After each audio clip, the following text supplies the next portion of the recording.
ঘরে অভাব দূর হয় না চারটি কারণে। আমাদের অনেকের ঘরেই অভাব দূর হয় না, সবসময় অভাব লেগেই থাকে, কোনো বরকত হয় না।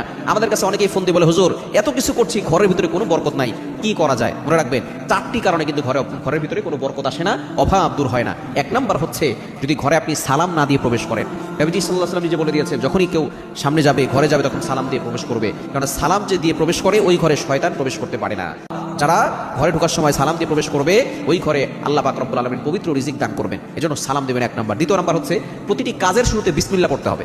আমরা অনেকে কিন্তু বিসমিল্লাহ পড়ি না।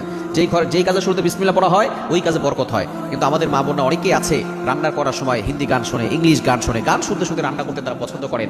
যারা গান শুনে শুনে রান্না করে, আল্লাহ কসম করে বলি, ওই ঘরে কোটি টাকার ইনকাম থাকতে পারে, কিন্তু কোনো বরকত থাকবে না, সবসময় অভাব লেগেই থাকবে। এবং তিন নাম্বার হচ্ছে সবচেয়ে গুরুত্বপূর্ণ বিষয়, সেটা হচ্ছে দস্তরখানা না বিছিয়ে খাবার খাওয়া।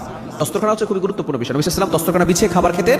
যারা দস্তরখানা বিছিয়ে খাবার খায়, আল্লাহ পাক রব্বুল আলামিন ওখানে বরকত দান করেন, ওই ঘরে কোনো অভাব থাকে না। এবং চার নাম্বার, যে ঘরে নামাজ হয় না, সে ঘরে অভাব দূর হয় না। 5 ওয়াক্ত নামাজ অবশ্যই পড়বেন।